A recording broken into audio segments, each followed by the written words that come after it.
불러주시니 감사합니다.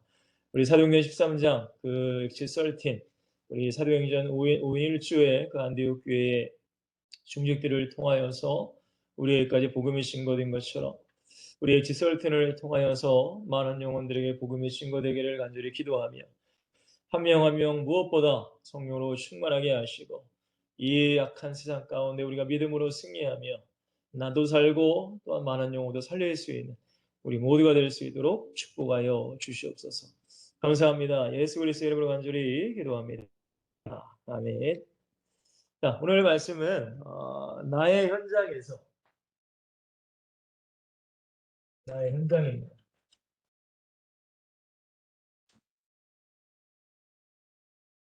전도자로 살아가라 라는 말씀으로 은혜를 나누도록 하겠습니다. 오늘 마태복음 28장 18절에서 20절 말씀은 우리 여러분들이 아시다시피 아마도 2022년 이 표라고 할까요? 모든 민족의 제자를 삼으라는 말씀으로 우리가 1년 동안 보내고 있는데 이 말씀을 잘 아시다시피 예수님께서 제자들에게 또한 예수 믿는 모든 사람들에게 주신 지상 명령입니다. 명령이라는 것은 뭐 해도 되고 안 해도 되는 것이 아니라 예수님을 이제 믿으면 정말로 믿는다면 이 말씀 붙잡고 이제 살아가라라는 말씀이죠. 잘 아시다시피 예수님께서 나와 일러 이르시되 하늘과 땅의 모든 권세를 예수님에게 주셨다는 거예요. 예수님은 하나님이시죠. 그러므로 너희는 모든 민족으로 제자를 삼아 너희는 가서라고 먼저 하죠. 너희는 가서 모든 민족으로 제자를 삼아 아버지와 아들과 성령의 이름으로 세례를 베풀고 내가 너에게 분부한 모든 것을 가르쳐 지키게 하라. 볼지어다 세상 끝날까지 내가 너희와 항상 함께 있을 것이다. 이 말씀입니다. 그래서 오늘 우리가 좀 생각해 볼 단어는 현장이죠. 현장. 이 현장이 이제 무엇이냐라는 거예요. 물론 우리가 성경을 보면은 너희는 가서 모든 민족으로 제자를 삼으라. 이거는 사실은 이 전도, 우리가 알고 있는 전도를 넘어서 선교의 영역까지, 선교의 영역까지 예수님께서 말씀하시는 내용입니다. 근데 이렇게 말씀을 하셨지만 사실은 저와 여러분들이 전도, 물론 이 우리가 내 가까운 삶 가운데 전도도 물론 하고 있지만 사실은 선교, 여러분들이 무슨 뭐 1년에 뭐 사실 한 번도 선교 가기가 참 힘든, 지금 현실적으로 비행기값도 굉장히 비싸졌고 또 뭐 우리가 어디를 가야 될지도 사실은 뭐 우리가 오라는 데도 없고 그렇다고 무작정 떠날 수도 없고 사실 그렇습니다. 그러니까 우리가 이 현장이라는 것을 좀 우리에 맞게 우리가 한번 좀 생각을 해보자는 거예요. 물론 주님의 명령대로 내 주변에 뭐 예루살렘과 온 유대와 사마리아 땅끝까지 곧 내 가까운 뭐 가정 뭐 내 주변 뭐 이런 확장하는 이제 뭐 전도가 확장되는 거겠지만 우리가 그렇다고 해서 막 선교를 막 다닐 수 사실은 없잖아요. 물론 저도 이제 엑스설틴을 기도하는 것은 엑스설틴이 이제 서울역도 좋고 부산역도 좋지만은 단체로 진짜 한번 선교, 그것이 어디든 선교 가서 같이 이 복음도 증거하고 여러 가지 이제 현장을 좀 보는 것도 좀 좋을 것 같다라는 마음도 이제 생각을 해봅니다. 물론 우리 수현 양이 먼저 멕시코에서 선교하고 계시지만 그래서 우리가 가장 먼저 생각해야 될 것은 이게 현장의 정의죠. 현장의 정.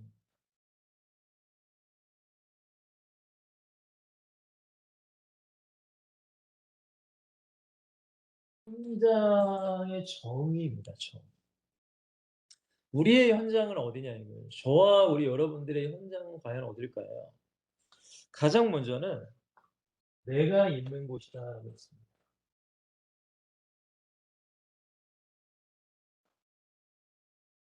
내가 있는 곳이 어디든 그곳이 나의 현장이라는 거예요. 물론 우리가 여러분들이 뭐 가정에 있을 때는 내 현장이 내 가정이죠. 그죠? 또한 여러분들이 직장에 있을 때는 여러분들의 현장이 직장이기도 하죠. 제가 골로새서 4장 3절에 바울이 골로새 성도들에게 뭐라고 부탁하냐면은 나에게 전도할 문을 열어달라라는 기도를 해요. 기도 부탁을 해요. 전도할 문. 근데 이 골로새서는 여러분들이 잘 아시다시피 에필골몬, 곧 바울이 옥중 감옥에서 쓴 편지란 말이에요. 감옥이에요, 감옥. 그러니까 바울의 현장은 우리가 생각하는 뭐 가정도 현장이고 물론 이게 현장이지만 내가 지금 있는 곳이 현장이라는 거예요. 이게 참 중요합니다. 우리가 성경에 보면은 이 요셉이라는 사람은 잘 아시다시피 노예로 애굽으로 끌려가죠. 그러면 요셉의 현장은 어디예요? 애굽의 그 보디발 장군에게 노예 생활하는 그 현장. 근데 놀랍게도 성경에 보면은 39장이죠. 39장 창세기 39장 2절 3절에 보시면은 여호와께서 요셉과 함께 하심으로 그가 형통했다라고 나옵니다. 다니엘도 바벨론 거기가 현장이에요, 현장. 그러니까 내가 있는 곳은 하나님께서 나를 보내신 현장이라는 거예요. 그곳이 어디든지 진짜 감옥이든지 우리는 그럴 수 있습니다. 내가 어려운 고난 가운데 내 어떤 고난의 현장 그죠? 여러분들이 직장 생활 하다 보면 여러 가지 힘든 일도 있고 여러 가지 속상한 일도 있고 진짜 이걸 때려쳐 말어 이런 진짜 이런 생각 많잖아요. 그죠?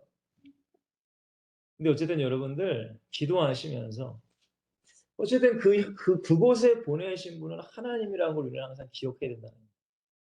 그러니까 내가 있는 곳이 현장입니다. 내가 있는. 자, 두 번째는 조금 더 이제 확장되는 거죠. 내가 밟는 모든 내가 밟는 모든 곳이 다 현장이라는 거예요. 참 이게 전 중요한 것 같아요. 우리가 항상 많이 있는 곳이 있죠. 가정, 직장. 여러분들은 그러겠죠. 가정, 직장. 근데 우리가 밟고 다니는 모든 것, 우리가 직장을 가면서도 버스를 타든 지하철을 타든 또한 마트를 가든 그 모든 것이 또한 우리의 현장이라는 거예요. 현장. 이게 참 우리가 현장의 정의를 사실은 내가 있는 곳은 잘 알고 있습니다. 가정, 직장. 근데 내가 밟는 곳도 우리의 현장이라는 걸 항상 기억하셔야 돼요. 여러분들이 자주 가는 음식점도 될 수 있고요. 그죠? 식사 시간에 도시락을 시켜 드시는 분, 도시락 배달하시는 분도 또한 내가 자주 가는 식당, 내가 자주 가는 가게, 거기도 큰 의미에서는 우리의 현장이라는 거예요. 현장이라는 건 뭐예요? 예수님을 증거할 수 있는 현장이라는 거죠. 제가 어떤 간증을 들었어요. 참 제가 은혜 받은 간증인데 이 코로나 시기에 있었던 이야기인가 봐요. 어떤 이 교회 다니시는 이 장로님과 권사님 부부 이야기더라고요. 실화입니다, 실화. 그분들이 이제 예배가 끝나고 나서 점심 식사를 하려고 가까운 식당에 이제 들어간 거예요. 근데 그때가 한창 코로나가 되게 왕성할 때입니다. 왕성할 때. 근데 이제 그분이 어쨌든 들어갔는데 조그만 분식점을 들어가신 거예요. 그 두 노 부부죠. 장로님과 권사님. 근데 이 코로나니까 사람이 식당에 없잖아요. 근데 들어가는데 어떤 연세 드신 아주머니가 이제 가게를 보고 있는데 식당에 아무도 없어요. 그래 가지고 이 두 분이 뭐를 시킬까 고민하다가 분식점이니까 그냥 김밥 하나랑 쫄면을 하나 시키셨대요. 쫄면. 저도 쫄면을 좋아하는데 쫄면을 하나 시키셨다는 거예요.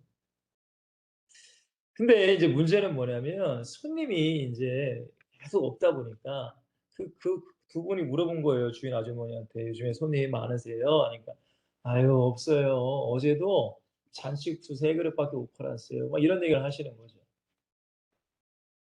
그러니까 그러니까 이 두 분이 어쨌든 이 김밥이랑 쫄면을 시켰어요. 그래서 이제 쫄면이 나왔습니다. 근데 여러분 쫄면을 드셔보신 분은 알겠지만 쫄면에 쫄면이 있고 이제 이게 뭐예요? 이게 비빔장으로 이렇게 비벼가지고 뭐 깻잎도 넣고 근데 이제 콩나물을 넣잖아요. 콩나물. 근데 이 두 부부가 식사를 하시려고 하는데 좀 신냄새가 나요. 신냄새. 근데 신냄새의 원인이 뭐냐? 콩나물이었어요. 손님이 많이 없다 보니까 콩나물이 이제 상한 거죠. 오래 그냥 두다 보니까. 근데 보통 때라면은 아마 그래도 뭐라고는 했겠죠. 막 "아유 이거 콩나물 상했어요. 이거 좀 뭐 바꿔주세요." 이렇게 할 수 있잖아요. 그죠? 근데 이 권사님이 그러시는 거예요. "이거 그냥 콩나물만 덜어서 그냥 우리 쫄면만 먹읍시다. 김밥이랑 쫄면만 먹고 돈 여기다 내고 그냥 갑시다." 그러니까 남편 장로님이 "아니 당신 집에서는 이런 거 철저한데 갑자기 왜 그러냐."고. 그러니까 권사님이 뭐라고 하시냐. "아니 어제도 잔치국수 3개 팔았다고 하는데 지금 우리가 이거 가지고 뭐라고 하면서 말이야 안 먹고 그냥 나가면은 이 장사하시는 아주머니가 얼마나 마음이 아프시겠냐고. 그냥 조용히 쫄면만 먹고 가자." 하고서 돈을 지불하고 이제 나오셨다는 거예요, 드시고. 자 그리고 나서 일 주일이 지났습니다. 자 이 두 분이 동일한 식당에 들어가셨어요. 근데 이미 이 장사하는 아주머니는 알았죠. 콩나물만 따로 빼 있고 그러니까 그래서 냄새를 맡으면서 상한 걸 아신 거예요. 그리고 이 두 장로님과 권사님은 그 상한 음식이 쪼금 섞인 쫄면을 드시고 한 2박 3 일간을 이 장이 안 좋아 가지고 고생을 하신 거죠.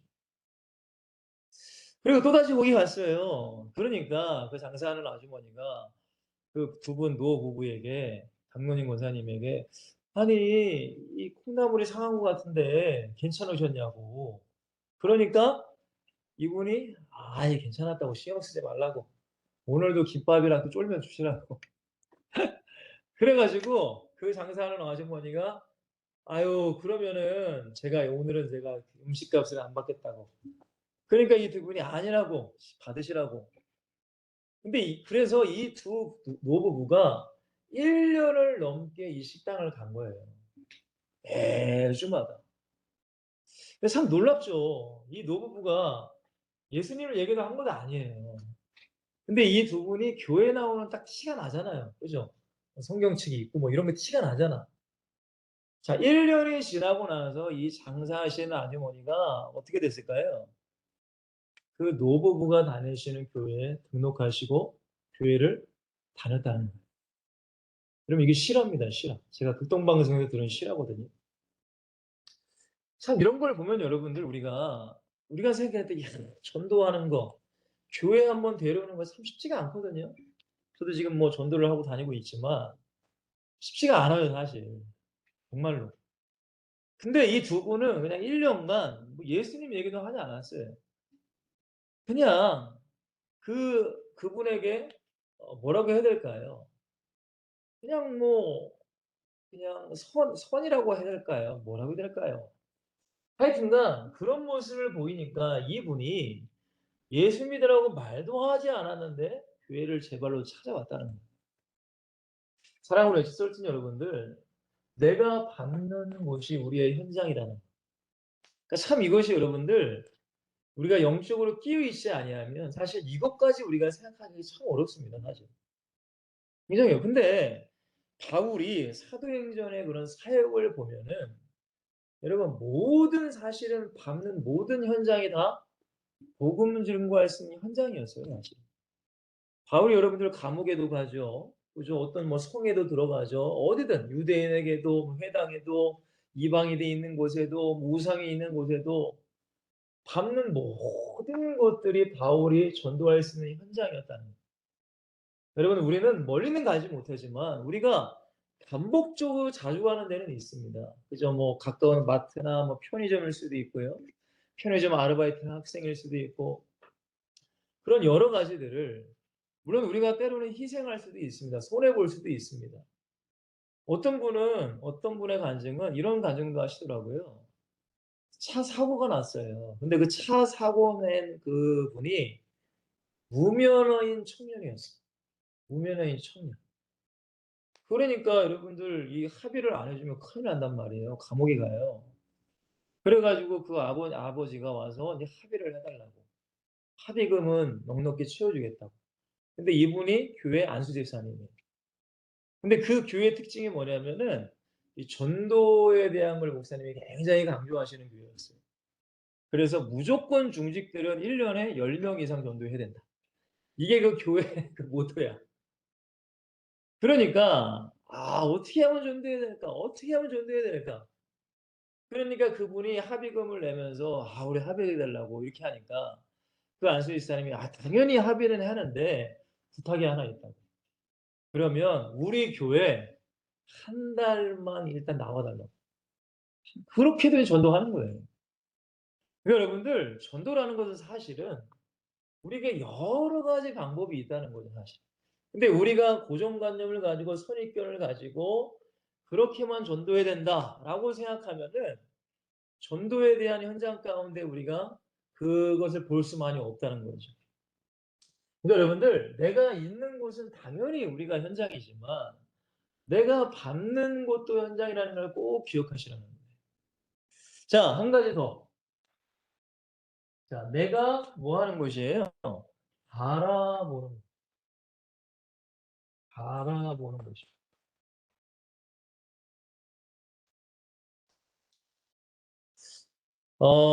저는 그렇습니다. 저는 사실은 뭐 선교에 대한 비전을 사실은 가지고 있지 않았거든요, 원래는. 왜냐면은 한국 교회에도 교회 내에서도 예수님 안 믿는 사람이 너무 수두룩하니까 종교인도 많고 예수 안 믿고 지옥 갈 사람이 너무 많기 때문에 하나님이 저에게 주신 사실을 이 소명이라고 해야 될까요? 그 교회에 있는 사람들을 깨우라는 그런 사실을 소명을 저에게 줬어요. 근데 제가 어쨌든 하나님의 인도하심이겠죠. 제가 섬기는 우리 목사님을 만나서 선교에 대한 어떤 눈이 그래도 조금은 띄어지게 됐어요. '아 선교라는 게 너무 중요하구나.' 사실 저는 지금 뭐 선교 어디 갈 데도 없습니다 사실은. 뭐 오라는 데도 없고요. 근데 우리의 마음 가운데 마음을 품고 바라보는 그곳, 그 현장도 나의 현장이라는 거예요. 아직 우리가 가지는 않지만 그곳을 품고 기도하는 거죠. 그죠? 그래서 사도행전 19장 21절에 보시면 바울이 이런 고백을 하잖아요. "내가 로마도 보아야 할 것이다." 로마. 아직 바울이 로마 가지 않았어요. 근데 바울의 마음에는 로마를 바라보면서 지금 사역을 하고 있는 거예요. 언제 뭐예요? 하나님께서 언제든 하나님께서 이 로마를 나에게 보내 주실 거야. 그리고 항상 그 로마를 품고 기도했겠죠, 바울이. 지금 우리도 마찬가지입니다. 우리가 어디를 바라보느냐. 물론 뭐 선교 여러 가지 나라도 있죠. 아니면 서울역을 넘어 여러 가지 지역도 있습니다. 그곳을 우리 마음에 품고 특별히 엑실설틴의 마음 가운데 품고 우리가 기도한다면 저는 그것도 현장이라고 생각을 해요. 자, 현장 정리하자면 내가 있는 곳이 현장입니다. 그죠?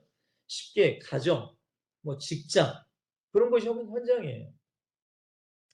그리고 우리가 자주 밟는 그런 땅들, 쉽게 말씀드리면 식당을 자주 가는 곳이든 편의점을 자주 가는 곳이든 집 앞에 편의점이든 뭐 집 앞에 고기 가게든 뭐 집 앞에 하여튼 어디든 그곳이 나의 현장이라는 거. 그 만남도 하나님께서 허락하신 만남이라는 거. 이걸 꼭 기억하셔야 돼요. 여러분들이 대중교통을 이용하시더라도 반갑게 인사하고 그런 것들이 다 현장이라는 거. 우리가 예수 믿는지 모를 수 있습니다. 그러나 언제든지 하나님께서는 그에게 역사해서 예수님을 증거할 수 있는 그런 것들이 되어진다는 것.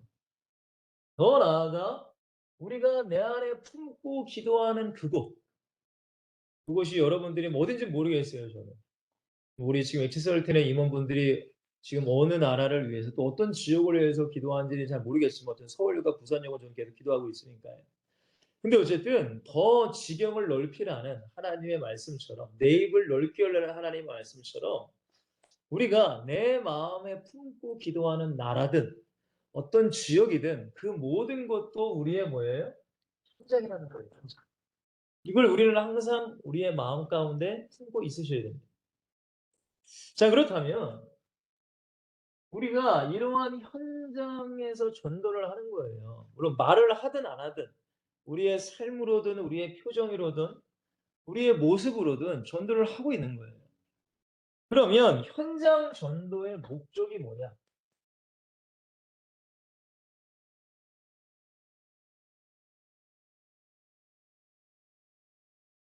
가장 먼저는 여러분들 불신자들, 불신자.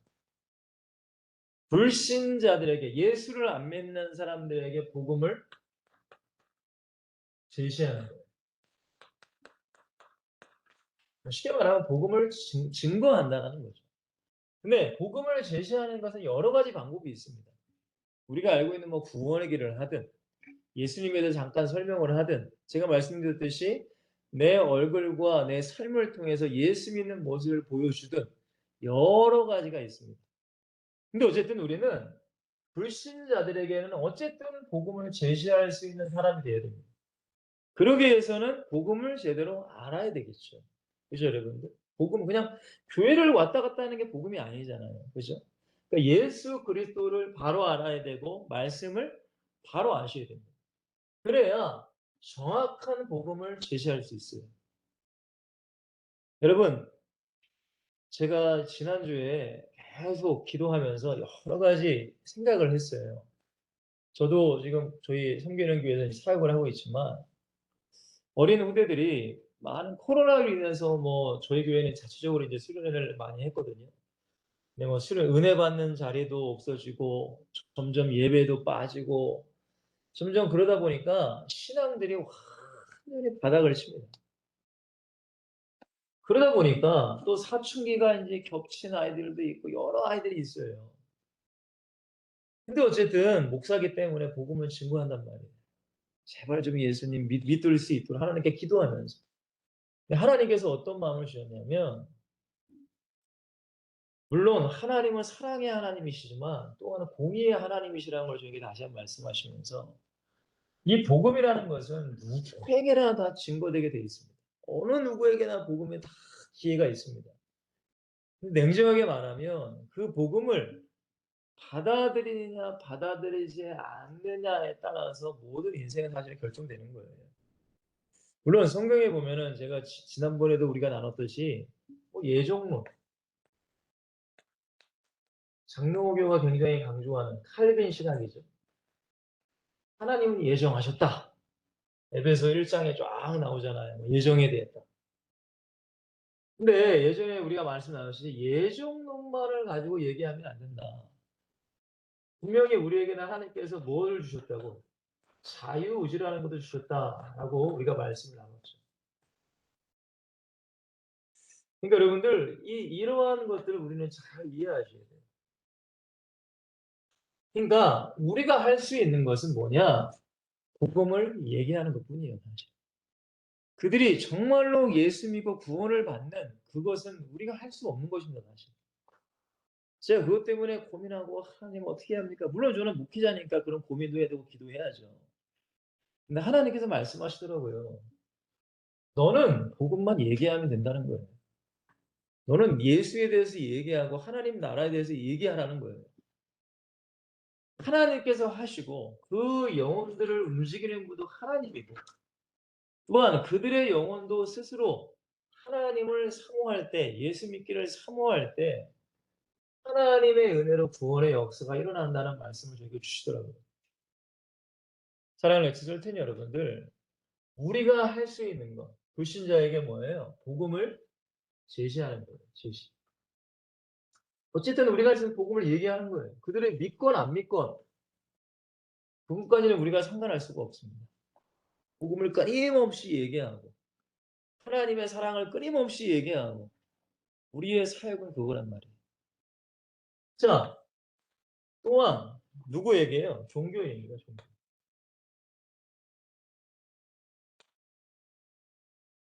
여러분, 교회 안에 있는 모든 사람들이 예수를 믿는다고 우리는 생각하면 안 된다고 말씀드렸습니다. 제가 어렸을 때만 해도 부흥사 목사님이 항상 얘기하신 게 뭐냐면, 지금 그 당시 한 30년 전입니다. 90년대, 80년 후반, 90년 초.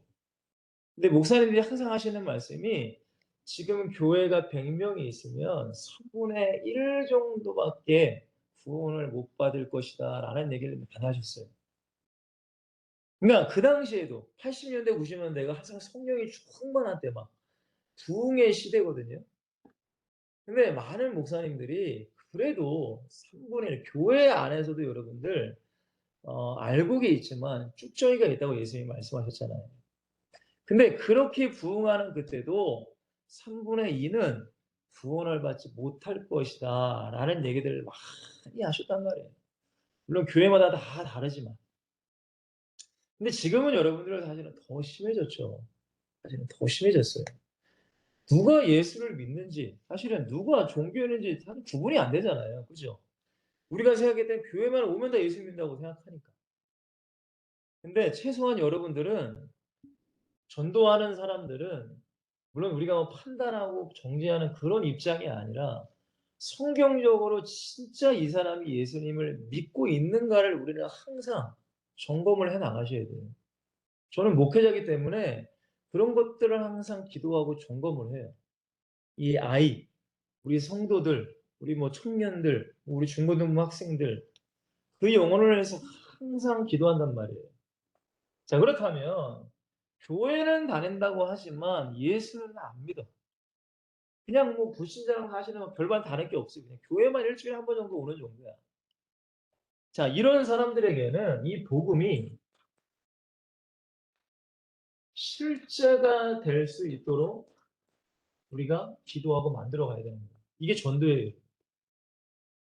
이걸 잘 이해하셔야 됩니다, 여러분들. 불신자에게는 복음을 제시하는 거예요. 예수님에 대해서 얘기하는 거예요. 그러나 종교인, 교회는 아니지만 예수 안 믿는 사람들에게는 다 지식이란 말이에요. 사실 지식 다 머리에 있단 말이에요. 예수님에 대한 이야기 많이 듣잖아요. 근데 내 안에 살아 역사하시는, 예수님이 십자가에 죽으시고 주님을 영접함으로 내 안에 살아계신 그 성령과 나와 함께하는 그런 실제적인 삶을 우리는 그들에게 얘기해 줘야 되고, 기도해 줘야 되고, 인도해 줘야 된다는 거예요. 이게 너무나 중요합니다, 여러분. 실제적인 삶, 이게 너무 중요해요. 왜냐하면 많은 종교인들이 머리 안에는 있지만 실질적인 삶으로 예수님과 함께 살아가지 못하거든요, 사실. 이게 참 중요해요, 여러분들. 전도라는 거. 자, 그리고 세 번째는 그리스도인들에게도 마찬가지입니다. 자, 이 그리스도인들에게는 복음을 어떻게 할 수 있도록 누릴 수 있도록. 여러분, 이 누린다는 것을 오해하시면 절대 안 돼요. 그냥 내 맘대로 하고 내 맘대로 교회도 내 맘대로 안 나오고 말이야. 뭐 술 한 잔쯤이야 무슨 그게 죄야, 뭐 지옥 가겠어. 또 뭐 담배는 기호식품이다 말이야. 뭐 피워도 뭐가 문제야. 담배 피운다고 지옥 가나? 뭐 주일 한 번 안 섬긴 뭐 안 나온다고 뭐 지옥 가? 뭐 이런 내 맘대로 그냥 말씀도 다 무시하고 내 맘대로 사는 게 여러분 누리는 게 아니라, 진짜 복음이 내 안에 있다면, 예수님이 나와 진짜 함께하고 있다면 가난해도 기뻐할 수 있고, 그렇잖아요. 경제적인 문제가 있어도 하나님께 감사할 수 있는 것이고, 내가 육신적인 질병으로 고통당해도 하나님께 감사할 수 있는 것이고, 이런 것들이 내가 누린다는 거예요, 여러분. 그러니까 바울이 여러분들 감옥에 있고 막 동족의 위험, 유대인의 위험, 이방인의 위험, 수많은 죽을 위기. 여러분, 그렇다고 해서 바울이 하나님께 원망하고 삭대질하고 불평한 게 아니란 말이에요.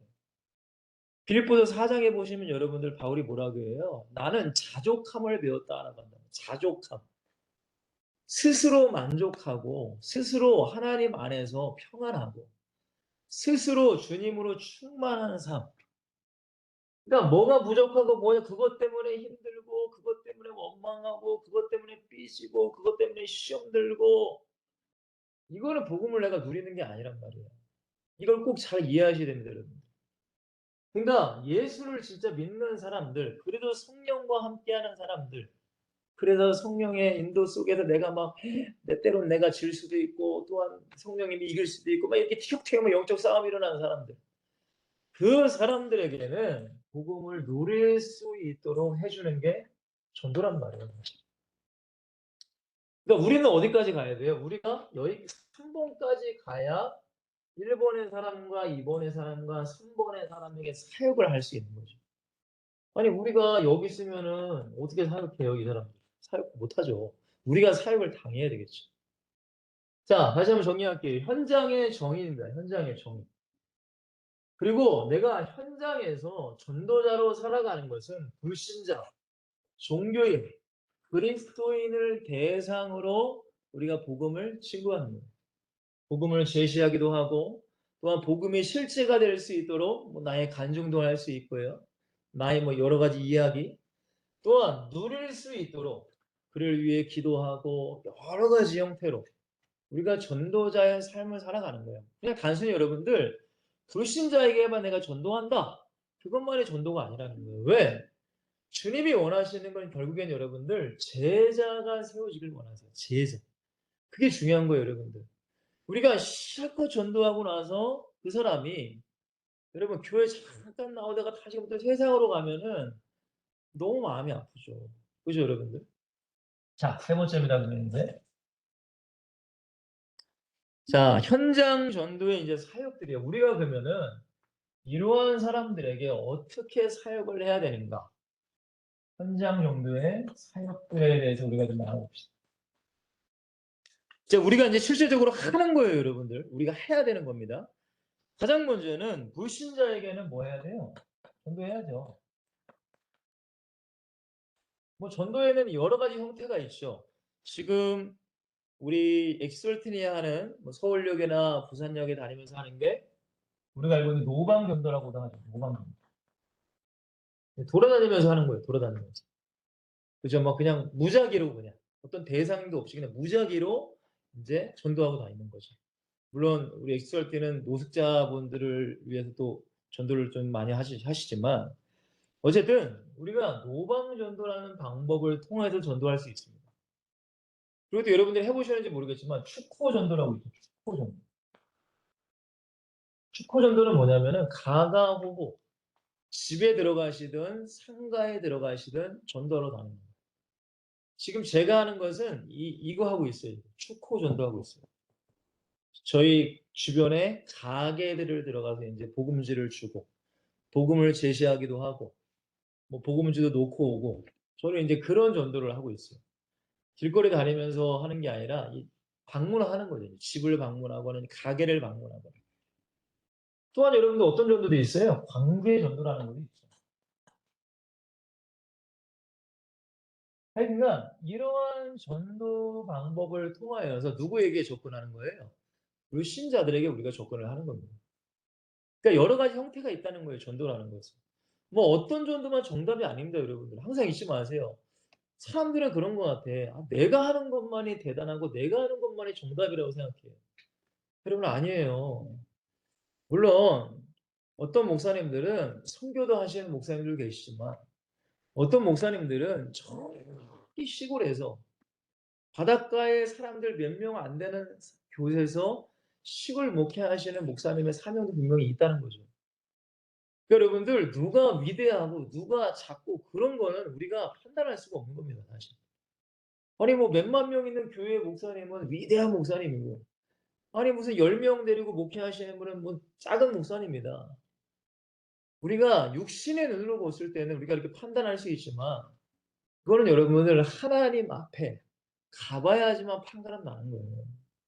여러분 이걸 꼭 기억하셔야 돼요. 그러니까 아 우리는 뭐 이런 전도하는데 저기는 뭐 좀 그런 얘기를 절대 하시면 안 되고 전도라는 것은 하나님이 기뻐하시는 모든 것이라. 어쨌든 이러한 방법을 통해서 우리가 이러한 전도의 사역을 해 나가는 거예요. 이제는 뭐 코로나가 거의 끝났기 때문에 뭐 노방 전도도 많이 해도 되고요. 여러 가지 전도. 이게 첫 번째 우리의 전도의 사역입니다. 자, 이렇게 전도를 하다가 어떤 사람이 예수님을 영접하고 전도당해서 교회를 가고 싶다라고 했어요. 그러면 우리가 해야 될 이제 다음 사역은 뭐예요? 예배로 무조건 인도해요. 예. 이게 이제 두 번째로 중요해요. 그냥 여러분들 예수님을 영접하고 그냥 끝이면은 여러분 보세요. 아기가 태어나고 그냥 응애하고 나서 밥도 안 먹으면 죽습니다, 여러분. 맞죠, 여러분들? 그러니까 전도를 하고 나서 어떻게 해요? 예수님이 현장에 있는 그 교회, 하나님께서 계시는 그 성전에 우리를 인도하셔야 돼요. 왜? 반드시 예배 가운데 그분들이 뭐 받을 수 있도록 은혜 받을 수 있도록 해야 되기 때문에. 우리가 은혜를 줄 수 있는 게 아닌데 여러분. 절대적으로 우리가 할 수 없어요, 절대. 우리가 해야 되는 것은 여러분들 예배로 인도하는 길밖에 없어요. 예배로. 그리고 말씀 증거하시는 목사를 위해서도 진짜 많이 기도해야 되고, 또한 내가 전도한, 또한 누군가가 전도해서 온 그 사람을 위해서 항상 기도해야 돼요. 이게 너무나 중요해요. 왜? 하나님이 그 사람에게 은혜를 주셔야 되기 때문에 그래요. 제가 예전에 한번 이런 말씀 드렸나요? 제가 전도를 이렇게 쫙 해보니까 전도를 해서 이 사람을 교회에 앉혀놓는 게 너무 힘들어요. 여러분도 경험 다 해보셨죠?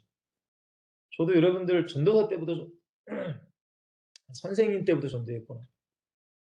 정교사 때부터 물론 그 어렸을 때는 뭐 친구들 전도하고 그런 건 했지만 정식적으로 노방 전도든 축구 전도를 정식적으로 한 건 21살인가?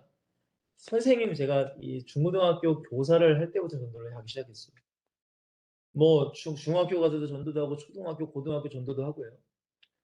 근데 그렇게 전도했지만 여러분들 아마도 예수 믿으라고 한 거는 막 진짜 수천 명, 수만 명에도 말했을 겁니다. 뭐 지하철역에서 전도하고요. 근데 진짜 이 사람을 교회로 데려온 건 여러분들 몇 퍼센트나 되시는 것 같아요? 1%? 한 100명 중에 한 명은 데려왔을까요? 이건 쉽지 않아요, 여러분들. 교회에 앉혀놓는 것도 쉽지 않아.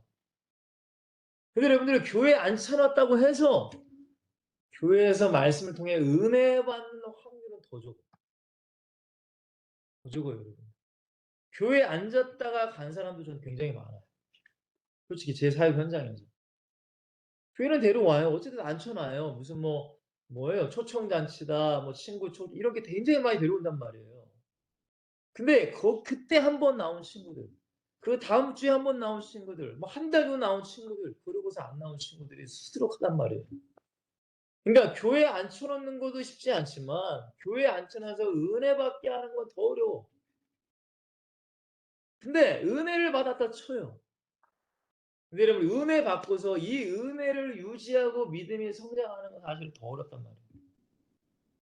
뭔 말인지 이해가 되시죠, 여러분들? 그러니까 이러한 사역들이 우리에게 필요한 거예요. 우리의 현장 가운데. 단순히 교회 안에 있는 성도들뿐만이 아니라 내 가정도 마찬가지예요. 다 마찬가지입니다, 여러분. 그러니까 이 사람들에게 관심이 있으셔야 되고 때로는 연락도 해 주셔야 되겠죠. 그죠? 한 번 전도하고 땡이 아니라 끊임없는 관심과 연락을 해 주셔야 돼요. 그렇지 않으면 쉽지가 않아요. 물론 그 연락하는 것도 여러분들 기도하면서 지혜롭게 또 막 그 사람이 막 지겨워하는데도 막 하면 도망가 버리고. 그러니까 참 이게 기도가 필요한 거예요, 여러분들. 그러니까 많은 경험 속에서 우리가 여러 가지를 깨닫고 여러 가지를 배워가고 그런 겁니다, 사실. 무작정 연락한다고 되는 것도 아니더라고요, 제가 해 보니까. 오히려 싫어하고 막 외면하고 막. 자, 세 번째. 자, 여기서 이제 은혜를 받기 시작하면서부터 이분들이 인제 여러 가지 고민들이 생기고 여러 가지 궁금한 가지 여러 가지 생겨요, 진짜로. 그때 우리가 뭐도 해 줘야 돼요? 신앙의 상담도 필요해요. 아직 이 사람들은 하나님과 직접적인 교제가 아직은 안 돼. 그러니까 사람들을 통하여서 하나님을 알기를 원한단 말이에요. 물론 예배도 드리지만 그때에 누군가는 뭘 해 줘야 된다고요? 상담을 해 줘야 돼요. 여러분 목사님이 다 상담을 해줄 수가 없잖아요. 그죠? 그러니까 여러분들도 그런 상담할 수 있는 믿음의 사람들로 성장이 되셔야 되는 거죠. 결국 믿음이 성장하기 위해서 필요한 거예요. 믿음. 왜냐하면 사람들이 세상의 유혹 얼마나 더 많겠어요. 당장에 주일 성수 안 지내다가 교회에서는 주일 성수 하라고 하네. 근데 은혜 받으니까 주일 성수 해야 될 것 같은데 그렇지 못할 피치 못할 여러 가지 선행이 또 생길 수 있어. 이때 여러분들이 성경적으로 성장을 바로 해줘야 되는 거죠. 기도해 주시면 돼요. 그게 필요해요, 여러분. 단순히 우리가 전도라는 게 그냥 예수 믿으세요. 영접 기도하고 땡이 아니라는 거예요. 이러한 과정 속에 우리가 사역을 적절하게 해 나가야 되는 거예요. 결국은 여러분들 우리가 제자를 세우고 교회를 세우는 것이 하나님이 원하시는 엑세스 13의 저는 모습이라고 생각하기 때문에 이런 말씀을 드리는 것입니다. 자, 또 여러분들 시험도 많이 와요. 이때 얼마나 많은 시험이 오는지 몰라요. 진짜입니다, 여러분. 그리고 또한 결단이 필요할 때도 있죠. 그러니까 이런 것들을 여러분들의 경험, 여러분들의 신앙생활 여러 가지 경험이 있잖아요. 내가 시험 당할 때 어떻게 했고, 유혹이 올 때 어떻게 했고, 또 결단한 게 어떻게 됐고. 그러니까 이런 것들이 누군가는 필요하다는 거예요. 그러니까 누군가의 수고와 희생이 필요해요. 참 이게 여러분 중요합니다, 여러분. 진짜 중요한 거예요, 이게. 왜냐면 성도들이 초신자가 와서 은혜 받고 바로 목사님한테 다이렉트로 얘기를 사실 못한단 말이에요. 그러면 뭐 어른들은 목장장, 뭐 구역장님에게도 말씀할 수 있고 청년들은 청년 임원들에게도 얘기하기도 하고 자기를 전도하는 그 사람에게도 얘기도 하고 학생들은 선생님한테 얘기할 수도 있고 어쨌든 여러분들이 어떤 상담이 와도 대답해 줄 수 있는 그런 풍성한 은혜와 경험과 믿음이 여러분들에게 있는 것이 이 현장을 살리는데 너무너무 도움이 된다는 거죠. 이게 없이는 여러분들 사실은 우리가 그냥 한 번 전도하고 그냥 말면은 뭐 사실 의미가 없잖아요. 이러한 사역들이 우리 안에 계속적으로 이루어져야 되는 거예요. 자, 그리고 너무너무 필요한 거. 바로 뭐예요? 사랑이에요, 사랑. 결국은 사랑입니다, 여러분. 영혼에 대한 사랑이 없이는 죄송하지만 전도를 할 수가 없어요. 진짜입니다. 그냥 예수 믿으세요. 는 우리가 뭐 물론 그것도 쉽지는 않겠지만 근데 진짜 한 영혼이 이렇게 성장하기까지 수없이도 넘어지고 어느 정도 좀 성장한 것 같은데 또 넘어지는 모습을 보면은 와 진짜 마음이 무너지죠 진짜. 이 정도면 좀 됐겠지. 근데 또 무너져. 나도 무너지는 거예요 그냥. 그러면 이제 포기하고 싶을 때도 수없이도 많아요 여러분. 근데 그때 우리가 필요한 게 뭐예요? 사랑이라는 거예요. 예수님이 나를 사랑하셔서 나를 기다려 주시는 거죠. 지금도 저를 기다려 주시니까요. 우리도 그 영혼들이 제자로 우뚝 서기까지 계속 우리를 기다려 줘. 또 우리도 배신당할 때도 있고요. 그렇잖아요. 솔직히 우리도 하나님께 하나님 저 이제 안 할게요 이거. 근데 또 하나님께 배신 또 때리잖아요. 또 솔직하게. 그것이 우리가 반복되는 게 우리의 신앙생활입니다. 사실은. 근데 사람들도 우리에게 그럴 수 있다는 거예요. 이거 안 할게요. 근데 또 해. 이거 안 할게요. 또 해. 정말 속상하죠. 솔직히 진짜 속상해요. 정말로 속상해요. 진짜 한 대 쥐어바꾸기 싶기도 하고 막 화나기도 싶기도 하고. 근데 어떻게 하겠어요? 사랑해야 돼요. 여러분. 사랑. 근데 이 사랑을 그 사람들이 언젠가는 깨달을 날이 오겠죠. 네, 깨달을 날이 올 거예요. 그때까지 우리는 참고 사랑해야 돼요. 고린도전서 우리 13장 4절 쫙 나오면 사랑은 언제나 오래 참고 이런 찬양도 있듯이 오래 참으면서 그 영혼을 위해 사랑을 베풀어 줘야 되는 거예요. 여러분 이해되시죠?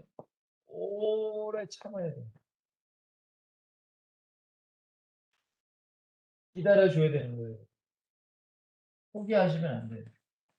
자, 이러한 과정이 계속 반복이 되다 보면은 하나님도 역사하시고 우리도 기도하고 그 영혼도 계속 신앙생활을 하다 보면은 주님이 원하시는 큰 믿음의 사람, 제가 뭐라고 했죠? 성령 충만한 사람.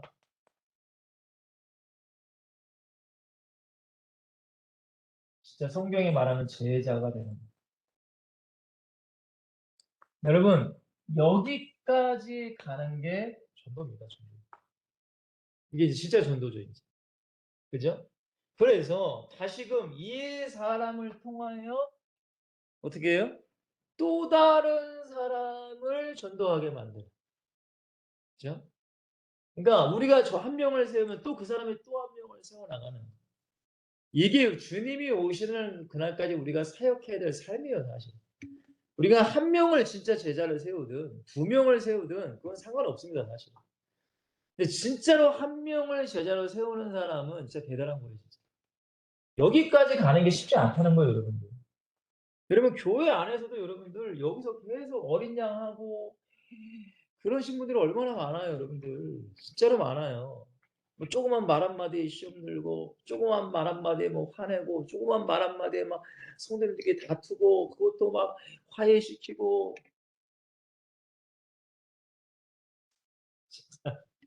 이게 여러분 이게 이게 쉽지가 않습니다, 여러분 진짜.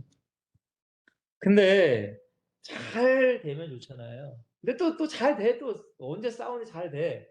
그러면 그 화살이 또 목회자에게 날라온다고. 목사님이 그때 왜 나한테 그랬어요? 하여튼 그래 하여튼. 여러분들 기도하시고 사랑으로 우리가 이렇게 사역을 하셔야 돼요. 이렇게 사역을 하셔야 돼요. 자, 마무리합시다. 결론은 이거예요. 나의 현장을 해야 된다는 거예요. 우리에게 말씀하시는 거, 오늘 주님께서 우리에게 말씀하시는 거 간단합니다. 4-1번에 뭐라고 했어요? 나의 현장은 어디인가를 생각합니다.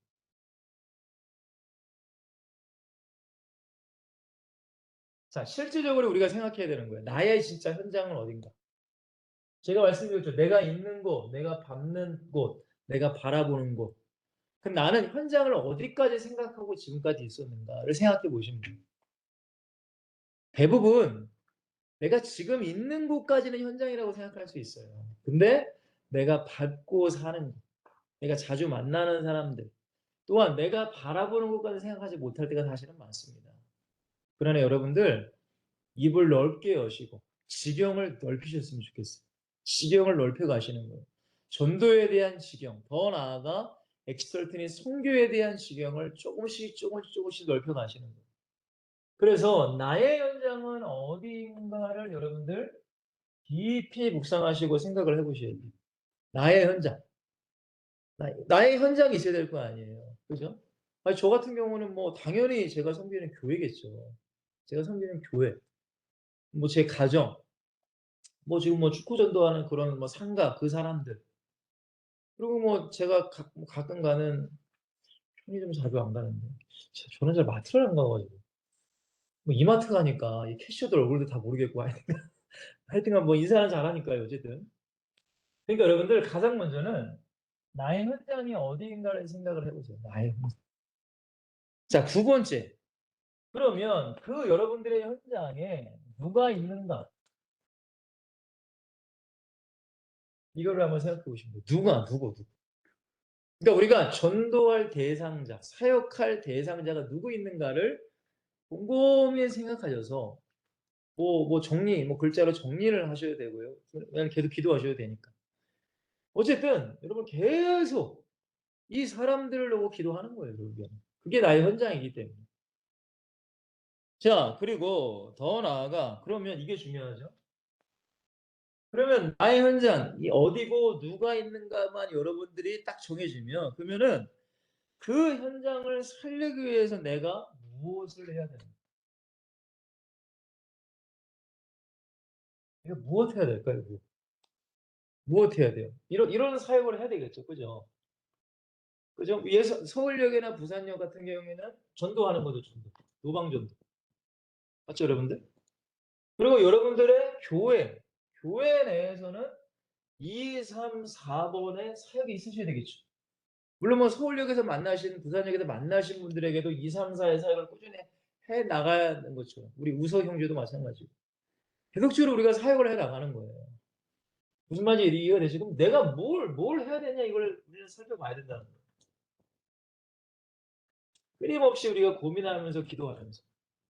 그리고 우리가 뭐 해야 돼요? 실천을 해야 돼요. 실천. 중요합니다. 실천.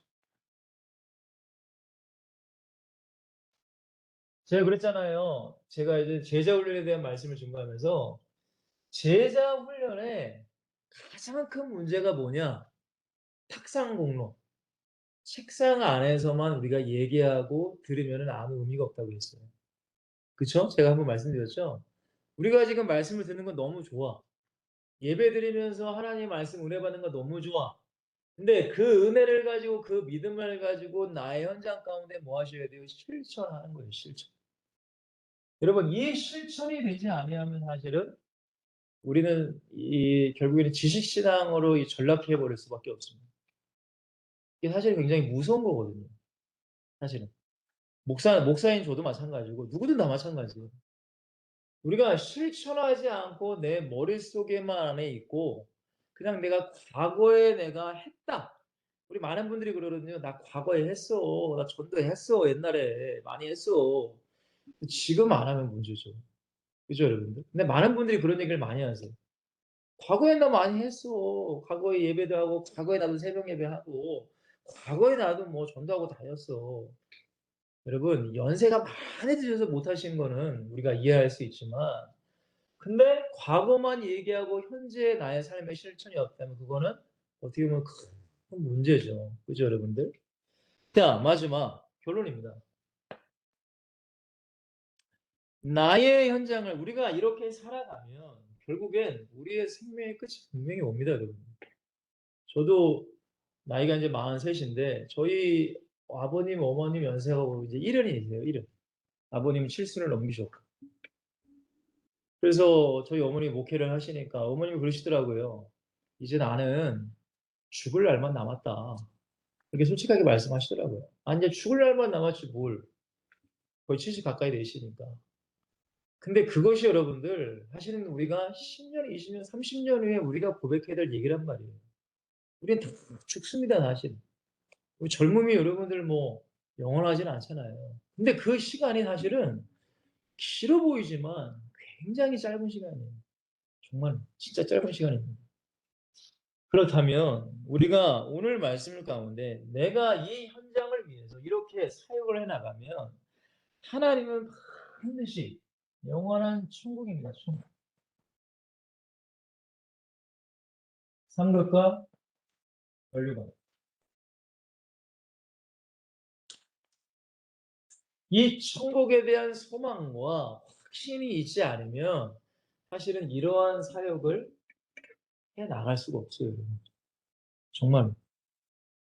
여러분 솔직히 그렇잖아요. 천국 너무 먼 얘기 같죠. 너무 먼 얘기예요. 뭐 아직 죽지도 않았는데 많이 나이도 있고. 사실 저도 그랬거든요. 저도. 제가 예전에 한 말씀드렸듯이 어느 날 하나님께서 천국과 지옥이라는 분명한 뭐 그렇다고 해서 제가 뭐 천국과 지옥을 가본 건 아닌데 진짜 천국과 지옥이 있다는 것을 저에게 어느 날 깨닫게 하시더라고요. 지옥은 진짜 무서운 곳이고 천국은 너무 좋은 곳이다. 여러분 생각해 보세요. 우리가 알기로 가룟 유다는 예수님의 제자였잖아요. 자살했단 말이에요. 물론 뭐 자살한 사람이 뭐 지옥 간다라고 얘기하면 또 막 여러 사람이 또 뭐라고 하겠지만 여러분 사울 왕도 그렇게 성령 충만했던 사울 왕, 하나님의 능력 받던 사울 왕도 결국 자살한단 말이에요. 그리고 그렇게 지혜의 왕이었던 솔로몬 왕도 마지막 말년에는 수많은 우상 딴지를 섬기는 진짜 최악의 왕이 돼 버렸어요. 여러분 우리는 그렇게 생각하잖아요. 뭐 그런 얘기도 하죠. 뭐 부끄러운 구원, 부끄러운 구원이라는 얘기. 근데 저는 구원은 절대 부끄러운 구원은 없다고 생각해요. 물론 부끄러운 구원을 이제 마지막 숨이 꼴딱꼴딱할 때 예수님 믿고 영접해 진짜 예수님 믿고 구원받은 사람들을 이 땅에서 아무 일도 안 하고 그냥 구원받은 사람들을 여러분들 부끄러운 구원이라고 많은 목사님들이 하시지만 여러분 절대 구원은 부끄러운 구원은 없습니다. 진짜 예수를 믿는 자만이 구원을 받아요. 이거 여러분 기억하셔야 돼요.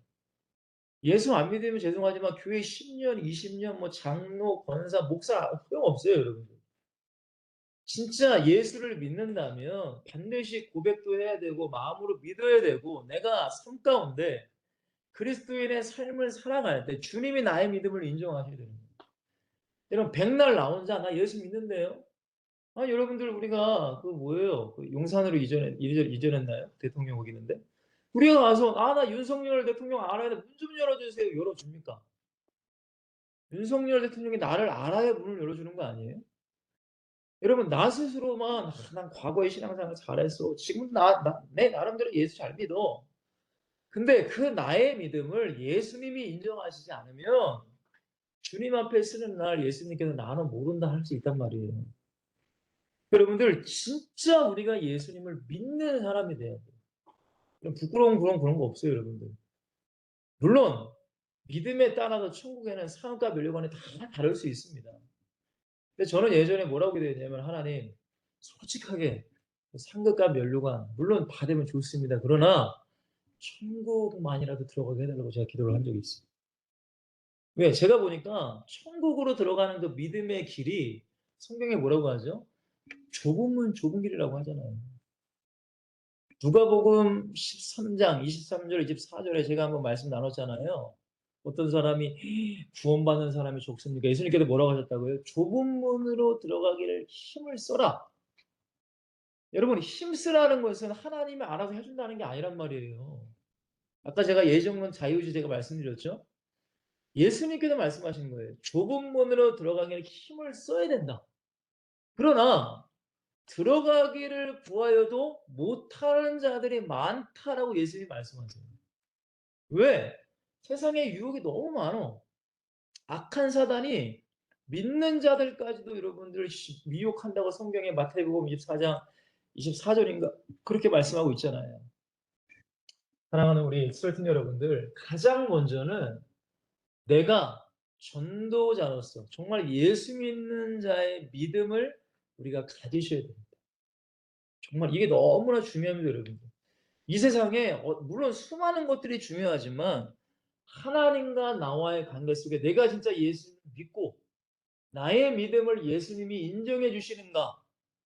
주님과의 관계 형성이 바로 되셔야 돼요. 나 혼자만 예수 믿는다 백날 해도 주님이 내 믿음 인정하지 않으면 여러분 우리가 주님 앞에서 큰 일을 다칠 수도 있단 말이에요. 그러니까 항상 이 성경을 통해서 나의 믿음을 점검하셔야 됩니다.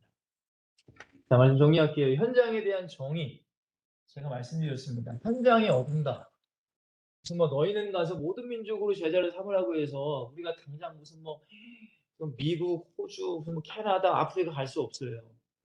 내 현장이 어딘가를 생각해 보세요. 두 번째는 내 현장에서 왜 전도를 해야 되는가? 이 사람들에게 복음을 제시하고 복음이 실제가 될 수 있도록 인도해주고 복음을 누릴 수 있도록 알려주는 것. 이게 전도에 대한 삶이에요. 그래서 우리가 어떻게 된다고 했어요? 이러한 사역들을 우리의 삶 가운데 해 나가야 됩니다, 여러분.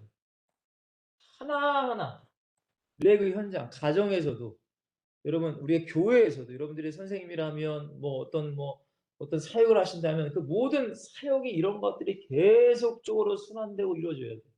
언제까지요? 그 사람이 제자가 되기까지. 진짜 제자가 되기까지. 정말 제자가 되기까지. 그래서 나 스스로에게 이제 물어야 된다라고 말씀을 드렸습니다. 오늘 말씀을 여러분들이 한번 잘 묵상하시면서 진짜로 내가 전도자로 잘 살아가고 있는가? 그냥 어떤 무늬만 그냥 전도 조금 하고 그냥 그걸로 그냥 만족하고 야, 나는 이렇게 전도하는구나. 이러면 절대 우리가 그게 아니라 항상 여러분들이 겸손하셔야 돼요. 겸손. 절대 교만하시면 안 됩니다. 우리가 전도할 수 있는 것 자체도 하나님의 은혜라고 여러분이 생각하시고 절대적으로 그리고 그 영혼의 주님께 돌아오는 것도 내가 대단해서가 아니라 하나님의 은혜라는 거예요. 그냥 나를 도구로 쓰시면 우리는 감사하는 거예요. 죽는 그날까지 이렇게 살다가 주님 부르시면 천국 가서 전도의 상급이든 어쨌든 모든 사역의 상급을 우리가 받아들이면서 살아가는 것입니다. 사랑하는 우리 엑스설튼 여러분들 항상 믿음 꼭 지키시고 제가 항상 부탁드리죠. 예배 생활과 기도 생활은 꼭 놓지 마시라고. 그래야만 여러분들이 승리할 수 있다고. 저는 여러분들을 위해서 항상 기도하겠습니다. 승리하시길 바랍니다. 기도합시다. 사랑과 은혜가 많으신 하나님, 부족하고 연약한 우리들을 전도자로 불러주시니 감사합니다. 우리가 이렇게 전도할 수 있는 것은 또한 누군가를 통하여서 주님께서 우리를 전도하게 하셨고, 또한 우리가 시험에 들고 유혹당할 때 또한 누군가를 통해서 우리를 일으켜 주셨으며, 누군가를 통해서 우리에게 사랑을 베푸셨기에 우리도 지금 이 자리에 있을 수 있습니다.